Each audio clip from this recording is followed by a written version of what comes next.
Yo, what is good everybody, and thank you so much for stopping by the channel. For today's video, as you probably already read in the title description or the thumbnail, we're going to be discussing the newest sneakers to release from the team over at New Balance, and that is none other than the Refined Future 1906. Now, I'm not going to lie to you, purchasing these sneakers here was a bit of an impulsive buy, and the reason why I feel like I need to specify that is because I saw the link go live on the website and I was like, wow, these are pretty nice.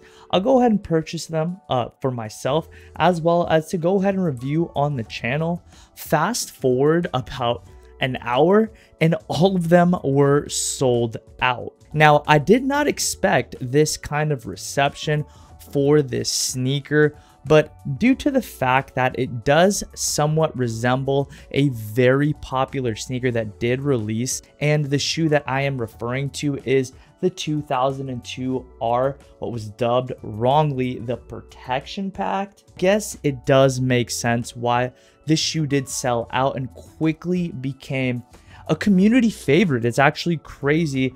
All the time I'm seeing these in the Facebook group as well as on Instagram. These shoes pop up time and time again. And for the purposes of today's video, I wanted to go ahead and break these shoes down, kind of discuss the nuances that make them really, really good and a fan favorite. And among all things, go ahead and throw them on foot and see if these sneakers here actually live up to the hype. But with all that being said, to kind of rewind it just a little bit, I did want to give you guys a little bit of foreground or foreknowledge to go ahead and lay down the foundation of what kind of led up to this 1906 Refined Future. As I kind of already mentioned, in 2021, New Balance released to us what would quickly be known as one of the year's most sought after releases.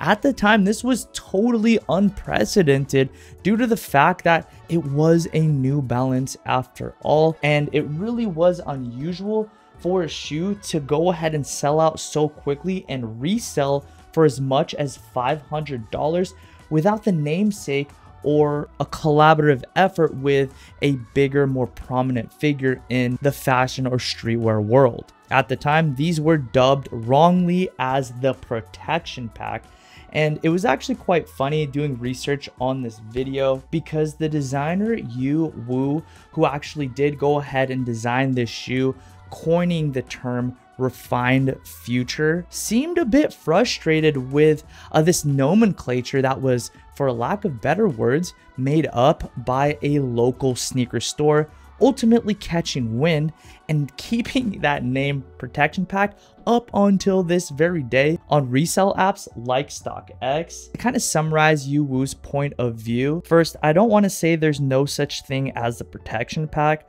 I still don't know why people call it the Protection Pack.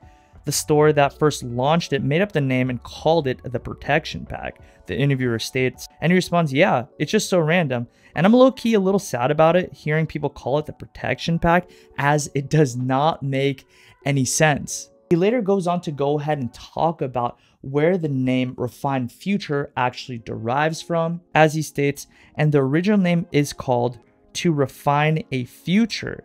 That should be the pack name, speaking to the sneaker's overall aesthetic, as it does feature higher tier materials as well as a more futuristic look. So moving forward, this shoe is no longer going to be called the Protection Pack. All right, now that we've gotten that out of the way, let's go ahead and talk about the shoe in hand today.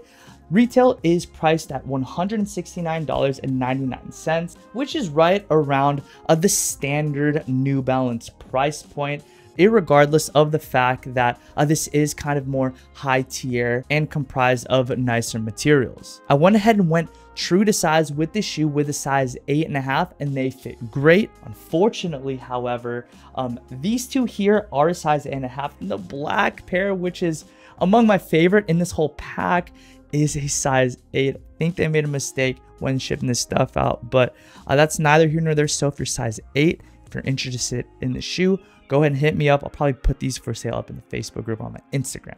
Anyways, I digress. A great shoe overall. It is my true to size. I range from an 8.5 to a 9, so feel free to go ahead and use me for reference. Breaking down the upper, we have multiple layers of panels that truly speak into the exquisiteness of how this shoe was constructed. The first layer is comprised of a very nice and breathable mesh. This is something that people will grow to appreciate because mesh is extremely breathable, and if you guys don't know, the extremities are generally where you diffuse heat from, namely your hands, your feet, and your head.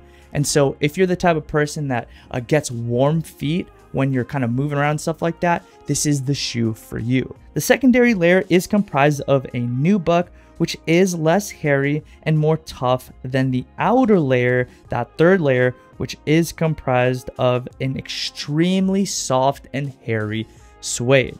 Once you get these shoes in hand, and hopefully the camera is able to depict just how nice this suede is, you'll quickly come to realize that New Balance pulled no stops, pulled no punches when constructing this shoe, because it is just excellent. You can really just see and feel the meticulous attention to detail that was taken when it came to making this shoe. Whether it's up close or afar, you're instantly going to be able to recognize that this isn't just a standard pair of New Balances. And if the 2002 R wasn't already indicative of that, this shoe really solidifies the point that for Yu Wu, that 30-year-old designer that has been working at New Balance for about 5 years now, this is something that is very important to him and his design language. Apart from that, you've got different contrasting panels that kind of break up the monotony or the tonality of this upper. This includes the TPU cage, the N logo, and leather branding throughout the upper of this sneaker. And also serving as a little bit of contrast, you've got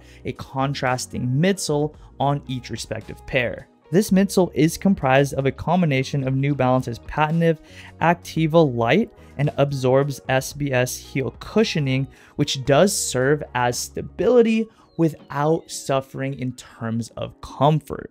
This shoe is an excellent orthopedic shoe overall, perfect for longer days, extremely comfortable, and will last with you whatever the day brings. And now moving on to the outsole, you've got Energy Technology, which is New Balance's shock absorbing outsole, and that works in tandem with the stability web for extra arch support. I don't know if this is a hot take, it probably isn't and it shouldn't be, but New Balance really does make the most comfortable shoes in the game. With all that being said, let's go ahead and wrap up today's video discussing who I think this video is for, as well as how I plan on rocking them. It's no question that this shoe is insanely comfortable. I can definitely see them being worn as a subtle but nice statement piece for those who really lean into more of that minimalist overall outfit, but still want that little pop of added texture without kind of going overboard. With this shoe, it really is the attention to detail, and that's who I believe is going to gravitate to the shoe. The type of person that falls into the camp of they don't want the shoe that everybody knows of, but rather if you know, you know. I also see outfits being styled with this shoe that is more heavily into like that Y2K aesthetic, that of which is super trendy right now. Just more that futuristic look, baggier cargos, different textures of nylon. I can definitely see these working seamlessly with an outfit like that. As I've kind of already mentioned, I do find these to be more of an orthopedic walking shoe rather than like a trail or running shoe, if you will. I wouldn't necessarily recommend these if you plan on doing any sports or anything like that, although you probably could. It just wouldn't be my first choice, mainly due to the fact that the materials are just so nice. I wouldn't want to run them through any kind of like rugged terrain. But with all of that being said, that is going to do it for today's video. You guys let me know in the comment section down below what you guys think of the refined Future 1906. not the protection pack. I'm really curious as to what you guys have to say down below, so let me know if you plan on purchasing these. I believe resale isn't too bad as of the moment, with people asking just close to retail with a little bit of lunch money sprinkled on top. But yeah, don't sleep on the shoe. It's a great first release for 2023, a great first pickup for me. I'm really stoked on these shoes. And with that, if you did enjoy today's video, please communicate that to me by liking today's video and subscribing to the channel with notifications on. We're on the road to 100K, and I'm so grateful that I'm even in the conversation of being this close to that amazing threshold. Guys, it really is such a privilege of mine to get to serve you through making content, so I can't thank you enough for that and the continued support. Until next time, until next upload, I'll catch you in the next video. Peace and be blessed.